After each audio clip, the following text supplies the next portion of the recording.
Listen, I'm not asking no woman to pay half the bills. I'm not asking no woman to carry the financial burden. Hell, I don't even care for the woman to contribute financially. That's me. That's how I'm living my life. But I get it. That's not so simple for everybody, and this discussion needs a more in-depth approach to really break this down, because though I know this may not be everyone's cup of tea, I do believe it's something that we need to consider if we're trying to have more successful, well-balanced relationships. So here's the deal. I recorded a podcast last year and the year before that. So for the last 2 years, never released the episode. So this is going to kick off my series of the Lost podcast episodes, or whatever you want to call it. So we're going to switch to a clip starting from when I recorded the episode, Why I Don't Want My Woman to Have to Work. Be sure to watch it, but at the very end, I got an extra special, additional bonus message I got to give you. So let's get to it. So a couple years ago, I did a video on should men split the bills 50-50. And in the video, I explained that I don't want my wife, my partner, to have to work.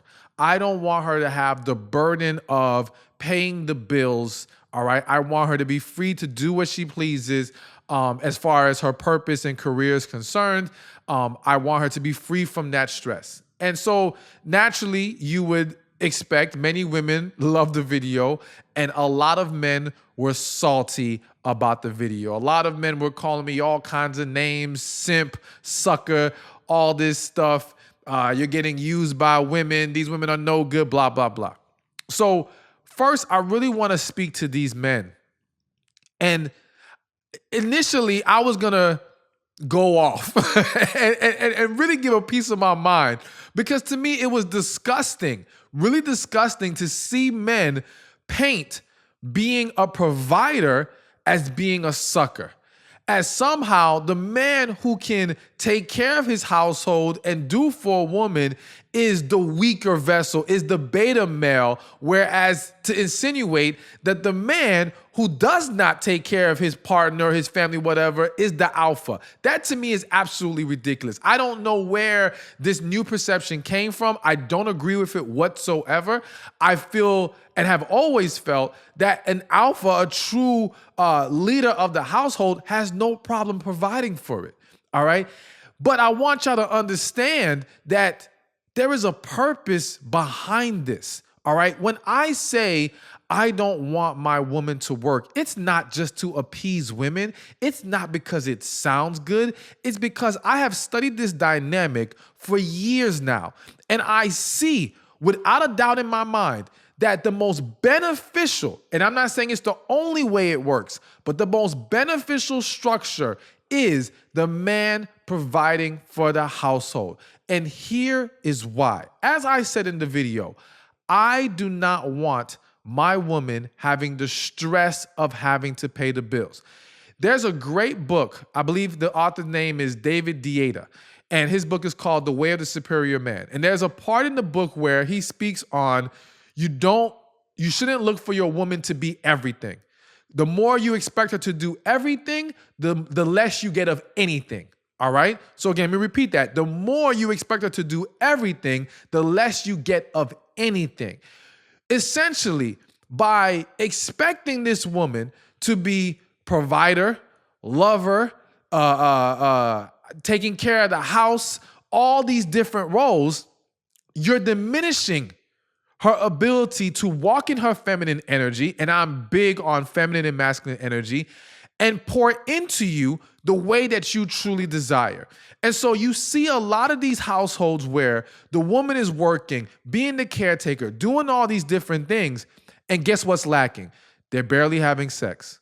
They're barely loving on each other. Now, some of you may say, well, I know somebody who does all those things and they're fine. Yes, there are some cases, but typically it doesn't last. It can happen initially for a while, but how long can she keep this up being stretched out so thin? So you have to ask yourself as a man, what kind of life do I want? What kind of life am I trying to set myself up for? And is it more of a priority to have your woman working, or having the stress of having to work versus giving her the flexibility of work. So let me explain those two different things. Because again, I am not saying in any way that the person that I would be with cannot work. I'm saying I don't want her to have the pressure of having to work. Because when you have to work, that puts or creates a dynamic where even if you hate the job, even if it's not your calling in life, you do it because it pays the bills. All right. And there are so many people, men and women, to be fair, walking around unhappy, unfulfilled, feeling empty because they hate their job. All right. And they do not connect with the work that they're doing. And so now these people take the negative energy they have from resentment, from sadness, from emptiness, from this BS job, and they take it and bring it into the household. All right. Now, that's having to work, having to have the pressure of work. That's what can happen. When you are giving her the flexibility of work, now this means, okay, yeah, she can go work. She can pursue her passion. She can do all these things. But if that job pisses you off and is creating too much negative stress in your life, she has the freedom to quit it because you already got everything covered. If you guys have a baby and you need her to stay home and stick with the kids and raise the kids, and we're going to get into that soon about the side of raising children and how beneficial it is to have this flexibility. If she doesn't have to work, she can stay home for as long as necessary to make sure the kids have what they need. So that flexibility, as well as if you just need her home more, for you, for the house, whatever the case may be, you will have that flexibility because you have set yourself up to be able to provide in a way that does not rely on her income. Now, I can already hear some of you saying, but you can't do that where I live. Most households need 2 incomes. Again, what kind of life do you want to live? The reality is this. I am not going to say that some of you are not in a position where 2 incomes is not needed. I will say that some of you are in that position, not because it is a hardcore fact that you need 2 incomes, but because of the lifestyle you either want to live or the circumstances that unfortunately you are now dealing with. Meaning, if yes, you live in a city, let's just say LA, where houses are super expensive, and your job alone does not make enough to provide even a small home for yourself, then of course, naturally, you're going to need a woman who then brings in her income so you can have that. But you do have the choice in life to make decisions that allow you to have a structure where your one income can be enough before you try to be in a serious relationship with a woman. It can just be about where you move. There are cities out there that you can find a home, all right, and get a job where you would not need, and I stress the word need, a second income to maintain that lifestyle. But if you want the big house, the fancy car, not that there's anything wrong with that, all right? But if you want that, yes, then and you don't make enough by yourself, then that becomes the sacrifice.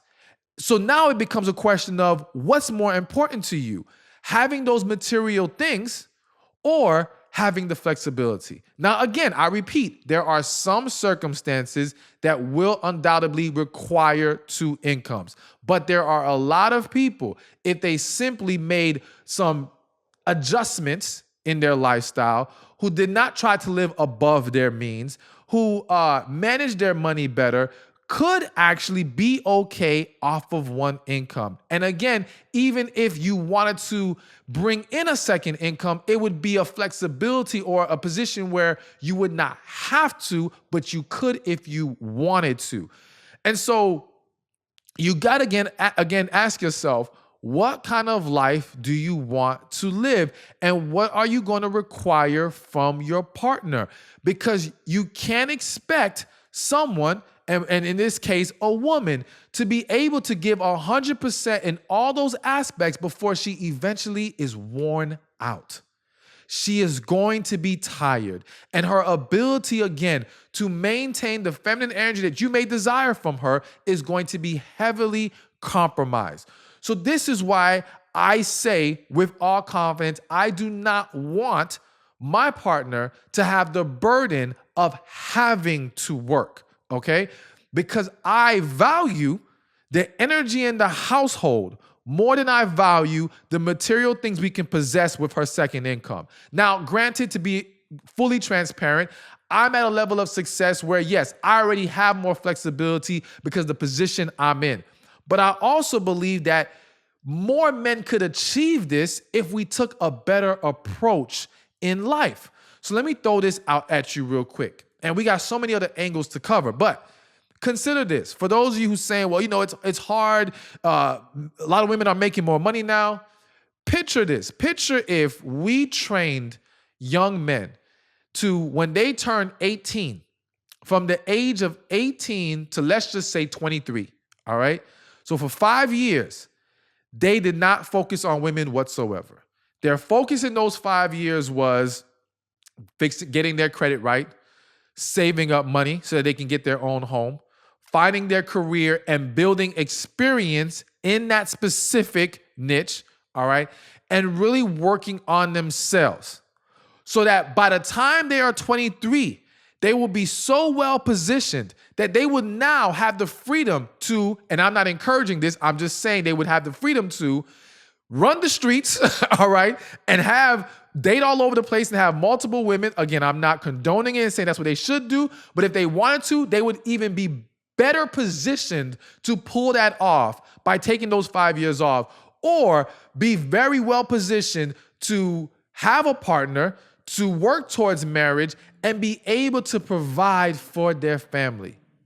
The reality is that for many of us men, we live our younger years all over the damn place. We're all over the damn place with what we're supposed to be doing in life. We're all over the damn place when it comes to women, chasing after this, chasing after that. We have no focus, no vision, no plan. So it's not a surprise that by the time we become later in our 20s, early 30s, even sometimes later than that, we are not well positioned to have the lifestyle where a partner can have the flexibility of whether she will work or not. See, I do not believe these are unattainable things. I simply believe that we do not plan for it, we don't prepare for it, therefore we don't position ourselves to experience it. But if we changed our approach, we would see different results. And I believe wholeheartedly it would be worth it. It would be worth it so much because there would be a huge benefit from it. Now, listen, I completely understand there are other things to concern yourself with in regards to, it's one thing to provide this lifestyle for you and your partner. It's another thing to get with the right woman. All right. And no matter what you do, you get with the wrong woman and it can derail you. And so you still have to make better decisions as far as who you align yourself with, who you allow into your life. But just considering, or just, we're going to assume that we're going to make the right choice with choosing a partner. And in doing that, by setting ourselves up with this lifestyle, with this flexibility, we will make things so much better for us in our relationship and our family. So let's get to family for a second. Here's another big reason why I do not want my partner to have to work. I believe that we are in a crucial time in life where kids are not being raised properly, where kids do not have the attention they once had in the household, because now both parties are outside the household trying to make a living. Both parties, mother and father, are coming home stressed out. Both parties are busy fighting each other, trying to get love from each other. They don't even have as much love to give to their kids. Some of them, yes, some of you are pouring into your child, but then neglecting your partner, all right? So much is thrown off. And again, a lot of this is due to the fact that we have to have, or so many of us, so many people have two individuals going to work. And let me just say this real quick. Some situations I've seen where the man and woman is going to work and the woman's job is just enough to pay for daycare. And I'm thinking to myself, you'd be better off staying home taking care of the kids than working just so you can cover daycare. That doesn't make sense to me, but I digress. So here's the thing. I believe the huge benefit is in child rearing. Giving the child a parent who is home, who can give more attention and love to them, is going to increase the chances of these kids growing up in a healthier environment. These kids not falling victim to all the negative influences the world is throwing at them right now. It is very hard to keep tabs of your kids nowadays with technology. And I'm saying all the things they can go on the internet and consume, the things that really get into their psyche, that affect their mindset, their perception of things. And so when you have two parents so occupied by jobs and even more so stressful jobs, you diminish your ability to be on top of those kids, to make sure they're getting what they need, and to make sure you are buffering the negative influences. So for me, it is such a benefit to the household to have someone home. Now, some of you may say, okay, cool, I hear you. Someone should be home. Why can't it be the man? Why can't the woman be the one working and the man do all the house stuff? You know what? It can. If that's what makes you happy, if that's what you feel is going to work for you, cool, do that. But here's the problem. I'm not saying there's no scenarios that work this way. What I am saying is in all my years of doing this and really looking at these couples who have that dynamic, what I have noticed is in time, when the man is not a provider. Now, please understand, don't confuse provider with him making more money than her, all right? You can be a provider even if you're not making more money than her. So it's really about him having enough financial stability on his end that can provide for the household if something were to happen to her. What I see is in time, when the woman is the one who has to bear the financial responsibilities or carries a heavier financial burden, all right, she starts to lose respect for the man. She starts to view him in a negative way. And that also destroys the balance of the masculine and feminine in that relationship. So not only does it cause a negative or create a negative impact on the relationship in general, it definitely causes an impact sexually, all right? And just in romance in general. And now a lot of these dynamics start to become roommates. The love element starts to leave that relationship because, again, for a lot of women, they still desire a man who can, in some way, shape, or form, take care of things, all right? Who can hold things down. It's not that she's not capable of doing it. It's not that she's not capable of even providing for the house, but it's that she desires a man who can do it, that she can lean on sometimes, who she doesn't have to always take on the burden and the stress of being the one who makes sure the money is always coming in. And so, again, it's not that it cannot work. It's not that it's never worked. But in most cases, it ends up blowing up. It ends up being a problem. And it also creates a dynamic where the woman finds herself actually doing more than the man, which is another reason why I'm not a huge fan of 50-50 because, one, I don't feel like most people are really doing a real 50-50 even when they claim that's their approach. But more so than anything, you see it where in time, 50-50 turns into the woman doing more than the man. And now, again, this isn't to, as some people say, cape for the women. This is to say that when that happens, you're going to see the relationship deteriorate. When the burden starts to shift to the woman, everything is going to start to go to crap.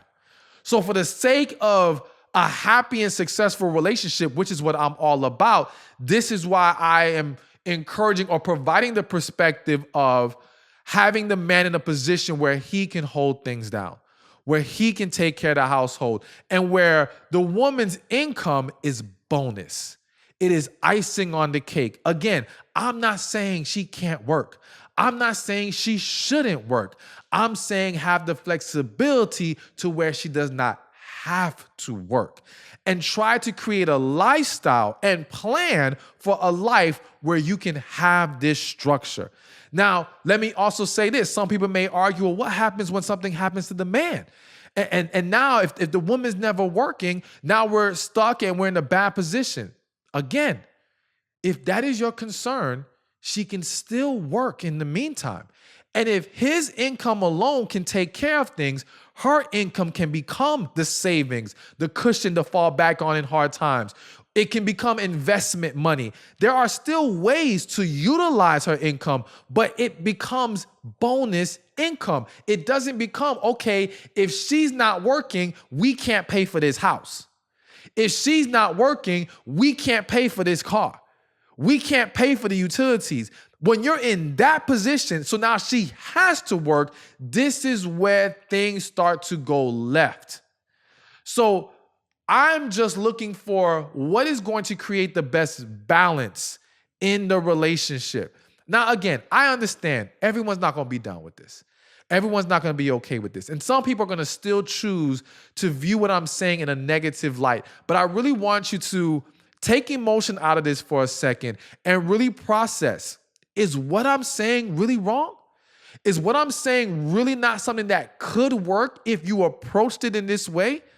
And again, we have to go into this with the belief that we're talking about two people who are genuinely loving each other, have a genuine connection, genuinely trying to work together. Because yes, if the woman gets with a man who's simply trying to use his income and his ability to take care of things to control her, then we have a problem.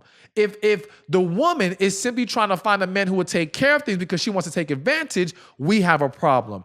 And so the structure and dynamic of the man being in a position where he can take care of things is not the issue. It's the person you're choosing to do this with that is the issue. So you still have to be smart in your selection of a partner and making sure there is a genuine interest in being together, loving each other, and doing this together and sharing a life where we can make things work, not just for each other, but for our future children if your desire is to have children.